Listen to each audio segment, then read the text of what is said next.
De retour sur le plateau de l'MTV pour la deuxième période de cette émission. On parlait justement de cette division d'honneur. Et au classement, Maxime Bonhomé a un podium 100% Sarthe. Le foot sartois se porte bien. Oui, c'est vrai, on aurait pu... C'est vrai que... toutes les équipes qu'on a citées aussi même tout à l'heure, comme Mamers, c'est aussi une équipe sartoise.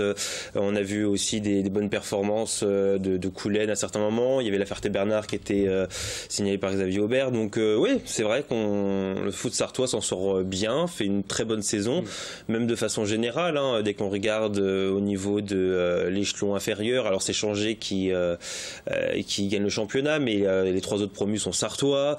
Il y a eu des maintiens aussi de la Flèche. Oui, l'échelon inférieur en DSR. Il y a eu 3 montées sartoises, hein, si je ne m'abuse. Après, sinon, Brulon et le Villaret. Non, et le Somme. Et le Somme, pardon, pas le Villaret, non, le Somme. Donc non, il y a vraiment, c'est vraiment une très bonne saison pour le football sartois. Bon, après, voilà, je pense que depuis quand même pas mal de temps, même le football sartois domine le foot mayennais, sans être méchant, bien évidemment, avec nos voisins. Mais parce qu'on nous reçoit en Mayenne aussi, on nous regarde également en Mayenne. C'est vrai, je sais pas qu'il y avait la télé, mais je plaisante, bien sûr. Non, bien sûr, je plaisante. En plus, non, je sais qu'il y a la télé. Mais non, c'est pour se dire que non, c'est vrai que ça a été une belle saison pour le football sartois, et tant mieux. Maintenant il faut que ça continue, avec en plus la montée du Mans qui va peut-être être la locomotive pour avoir d'autres montées. Quelles sont les équipes qui vous ont fait la plus forte impression, messieurs, vous qui avez affronté toutes les équipes de ce championnat de division d'honneur? Peut-être des clubs mayennais, je pense au Stade Mayennais par exemple qui joue bien, Guillaume Berthelot. Stade Mayennais a une équipe toujours assez joueuse, surtout chez eux, avec un terrain plutôt de qualité, donc c'est vrai qu'on les a rencontrés, on a fait un match chez eux plutôt intéressant, bon, qui s'est mal terminé dû à des faits de jeu, on va dire. Mais c'est une équipe plutôt intéressante à jouer en plus, parce qu'elle cherche à jouer au ballon, voilà, avec une équipe jeune. Après, vraiment, non, faut être honnête que les armes offensives de la Suze, associées à une expérience défensive, étaient plutôt compliquées à jouer. C'était une équipe qui paraissait en tout cas la plus équilibrée sur ce championnat. Mulsanne, on évoquait tout à l'heure notre victoire sur notre première confrontation. Je me souviens également quand même que sur ce match-là, ça peut se terminer à 7-6. Hein. C'est pour ça que voilà, je pense qu'on avait la dynamique. Mulsanne piétinait un petit peu, on avait fait une très bonne préparation, donc ça nous avait permis d'enchaîner. On était encore sur fin septembre, je crois, à ce moment-là, donc on était vraiment encore en pleine bourre. Après, les avoir joués au match retour, ça devenait quand même beaucoup plus compliqué.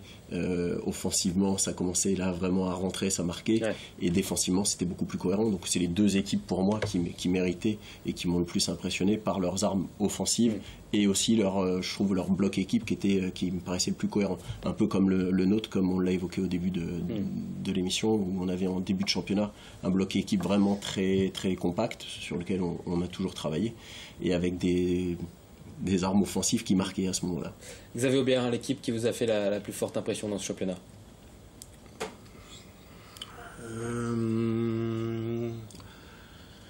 Il y a la Suze, il y a la Suze bien sûr, mais il y a une équipe sur laquelle j'ai pas pris de points, c'est Coulennes. Ouais. Hein, Coulennes, à chaque fois j'ai joué Coulennes, j'ai jamais réussi à les jouer. Alors pour quelle raison? Je pense que déjà ils avaient de nombreuses individualités. Et je crois que c'est une équipe qui aime bien avoir une équipe en face d'elle qui joue. Donc effectivement, chaque fois qu'on les a rencontrés, ça a été assez compliqué. Et puis après, ce que je disais tout à l'heure, avec les confrontations contre la Suze ont été très intéressantes. Sur les matchs allés, Mayenne m'avait bien plu. Et après, ils se sont écroulés. Et par contre, effectivement, notre confrontation contre la Suze, c'était vraiment agréable. Voilà. Éric Chambron, l'équipe qui vous a fait la plus forte impression? Déjà, les 2 matchs à Mulsanne, pour nous, c'est des mauvais souvenirs parce qu'on a été largement dominés. Et quand on a perdu le lundi de Pâques en coupe, j'ai dit aux garçons, on a été dominés 2 matchs chez eux, on sera champion. Parce que je sentais que... Mais on a loupé ces 2 rendez-vous-là, ce qui fait qu'il y avait une grosse différence. Parce que ce jour-là, ils ont fait deux vrais bons matchs et il y avait une grosse différence. Après, moi, l'équipe qui m'a marqué, il y a Mayenne, parce qu'on a joué les 2 versions de Mayenne. J'ai joué avant le départ d'Anthony Guyard, un match aller où il avait son équipe avec Cercru. Et au match retour, on a joué qu'avec les jeunes de Mayenne, et on avait vraiment, ça a été le meilleur match à la Suze après celui du Mans FC. On fait un partout, et vraiment, il y avait du rythme, de la technique, ça a pédalé pendant 1h30. Donc Mayenne, et puis après, moi je pensais qu'une équipe comme La Ferté serait dans le coup, parce que ils ont, sur le papier, ils ont un 13 qui fait partie des meilleurs. Et je pensais qu'ils arriveraient mieux. Voilà, après, oui, il y a des équipes comme Coulennes, il y avait des bons joueurs partout, donc ce qui fait que les équipes. Peut-être qui a figuré. Ouais, pareil, c'est ça. Nous, le samedi Donc, pas qu'on fait un partout, non 2 partout, on égalise à la 94e et on n'est pas à la fête, on se fait bouger toute la partie. Ouais, donc toutes les équipes pouvaient faire. Après, c'est la durée qui fait la différence, mais je pense que Mayenne, si Anthony Guyard part pas, je pense que Mayenne est dans le coup, c'est sûr, c'est presque sûr. Les joueurs, Maxime Bonhomé, peut-être l'équipe qui vous a fait la plus forte impression cette année rapidement, et puis on passe aux joueurs surtout. Je peux pas dire la Suze parce que je les ai vus quand même souvent perdre. Le chat noir. À chaque fois que Maxime est à la Suze, on perd. Donc, messieurs du Maine Libre, ne l'envoyez plus à la Suze, on n'en veut plus. C'est vrai, j'ai fait pourtant, je pense, une douzaine de matchs de la Suze cette saison et j'ai dû les voir gagner peut-être 2 fois. Ah oui. Ouais, je les ai vus éliminés en Coupe de France, en Coupe du Maine, j'étais là. Ouais, non, vraiment, j'ai jusqu'au bout. Non, l'équipe, j'ai pas envie de citer bien évidemment ceux qui ont déjà été cités, j'ai envie de dire la réserve du Mans en fait. Dès que avec les jeunes par exemple, face à la Suze, ça a été quand même assez impressionnant, même contre Mulsanne le dernier match. Alors il n'y avait pas tous les jeunes, mais ce qui me plaît, c'est ils vont essayer d'aller vers de l'avant directement, ils vont aller chercher des solutions, ça joue bien. Enfin, voilà, c'est intéressant et il y a vraiment des très bons jeunes là. Donc bon, je dirais la réserve du Mans pour en citer une autre. Les joueurs, Maxime Bonhomé, les joueurs qui vous ont sauté aux yeux. Je vais pas paraître très original, mais bon, bien sûr ceux qui ont fini dans les meilleurs buteurs. Hakim Bouhni, j'imagine. Bouhni, Ngom. Bon, Kabeya de temps en temps aussi, et dès qu'il a l'efficacité, c'est un très bon joueur. Les 2 équipes de Mulsanne et la Suze, on a souvent parlé dans cette émission du côté travail de club, de structuration. Ça en fait partie et on a pu le voir d'ailleurs avec les différentes équipes qui sont montées. Tout simplement.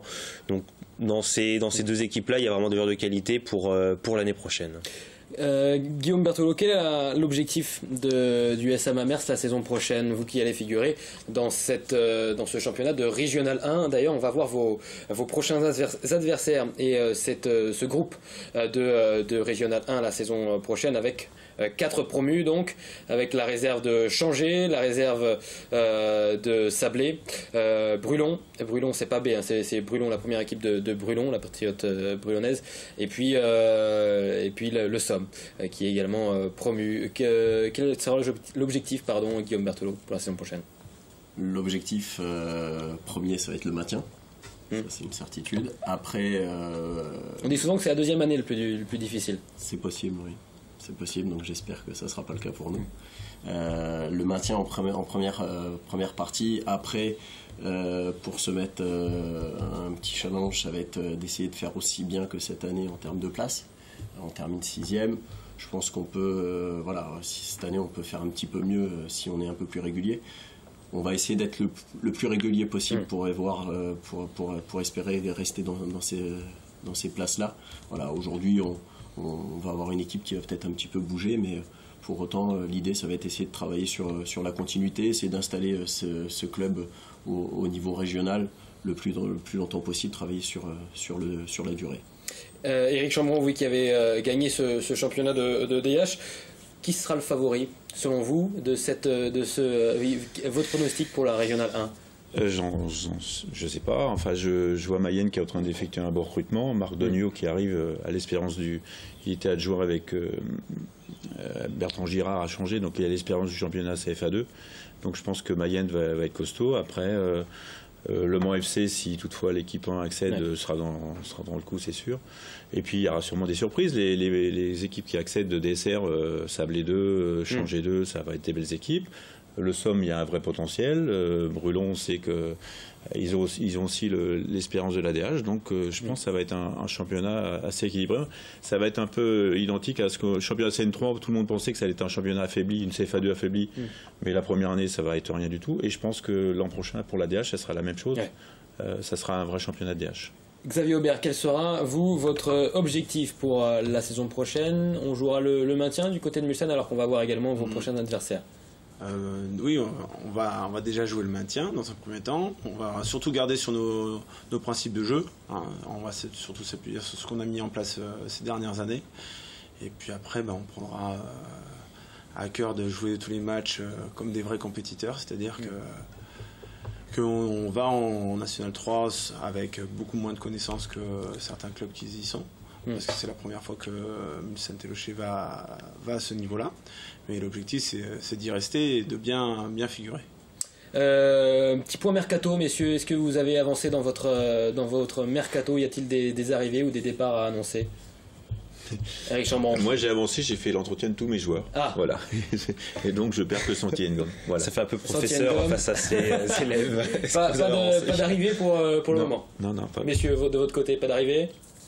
Hormis ceux que vous avez déjà vus dans la presse, voilà, c'est tout. Départ, j'ai vu tous mes joueurs également, mais bon, il y a quelques joueurs qui ont des velléités de partir. Guillaume Berthelot, niveau mercato, vous avez perdu 3 joueurs offensifs et un défensif, pardon. On a perdu 3 joueurs, oui. 2 étaient prévus, un peu moins. Mais c'est comme ça fait partie du jeu. Julien Daniel pour les citer et j'ai perdu les Moussa Guindo. Exactement. Et Pacom Serge Chegba. C'est ça, voilà, pardon. On travaille nous plutôt sur la durée, comme je le disais tout à l'heure. Donc l'idée c'est de garder notre effectif pour le reste. Donc avec les jeunes du club, essayer de faire monter quelques jeunes au sein de cette équipe-là, et puis on essaye de travailler localement. Donc là, on a signé aujourd'hui un jeune au niveau local qui arrive d'Alençon. D'accord. Donc Benjamin Cormier qui a évolué justement dans le championnat U19 national avec Alençon cette année. Donc l'idée c'est d'essayer de structurer comme ça autour de jeunes qui ont déjà une certaine qualité, et puis on va essayer de leur faire découvrir un championnat de DH, comme on disait, assez relevé. Et voilà. Donc on va essayer de compléter ces 3 départs par des arrivées plutôt locales et avec des joueurs sur lesquels on pourra essayer de travailler sur la durée. Maxime Bollamé, rapidement, qui est le favori pour vous en National 3 pour la saison prochaine? À voir ce que va faire le Poiré-sur-Vie. Apparemment, c'est une équipe qui aura des moyens. Un fort budget, oui, on annonce. Oui, donc voilà, il y a 4 réserves. L'année prochaine aussi, les Herbiers, mais surtout Angers, Nantes et Laval, je crois que j'en oublie pas. Et Angers, vous l'avez dit. Oui, Angers, oui. Donc je pense que ces équipes-là vont peut-être avoir à cœur, même si on a vu que la réserve de Nantes ne s'est pas maintenue, mais je pense qu'ils vont avoir à cœur de pourquoi pas essayer d'aller chercher la montée. Dans les équipes sartoises, je sais pas, pourquoi pas Sablé. Après, ça va dépendre du recrutement, des départs. Il y a déjà Redon Boulgroun qui est parti, donc Tony Doroir va sans doute aussi partir. Ça va dépendre. Mais je pense que le Poiré-sur-Vie, Châteaubriand aussi peut-être essayer de faire l'ascenseur et de retrouver directement le championnat national 2. Il y aura qu'une seule montée, oui. Donc ça va être compliqué. Et 3 descentes. Dans ce championnat de National 3 qui promet d'être fort bien et qu'on suivra l'année prochaine évidemment sur LMTV.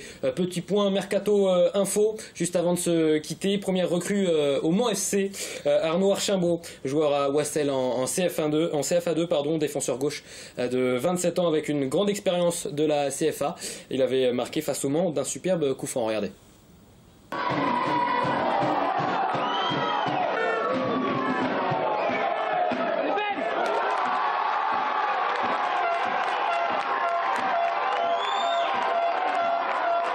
Un joueur qui a marqué 9 buts et inscrit 9 passes décisives cette saison. Donc un défenseur gauche plutôt décisif et c'est bien pour le Mans-FC. Qui joue meneur de jeu lors du match. Oui, c'est vrai. Ouais. Il n'a pas célébré son but, preuve qu'il savait déjà qu'il allait signer au Mans. On ne va pas se fâcher avec les supporters. On reviendra en détail justement la semaine prochaine sur ce joueur. Autre info, Fabien Bossuet rejoint l'Olympique de Marseille. L'ancien préparateur physique du Mans-FC de 2005 à 2012 rejoint des personnes qu'il connaît bien. Rudy Garcia, Paolo Rongoni ou encore Morgan Sanson. Il était l'an dernier à Nottingham Forest. Autre info et dernière info, l'ancien Monceau Aurélien Tertereau signe à l'entente Sannois Saint-Gratien. Il était à Fleury-Mérogis en CFA2 depuis un an et lui et ses partenaires ont échoué à la seconde place et à un point du premier qui n'est autre que Sannois Saint-Gratien justement qui accède à la nationale. Aurélien Tertereau jouera donc en nationale la saison prochaine. Merci messieurs d'avoir été avec nous tout au long de cette émission. Merci Maxime Bonhomet. Merci Antoine. Bon courage à tous pour la saison prochaine. À la semaine prochaine, chers téléspectateurs, on se retrouve lundi même heure sur LMTV.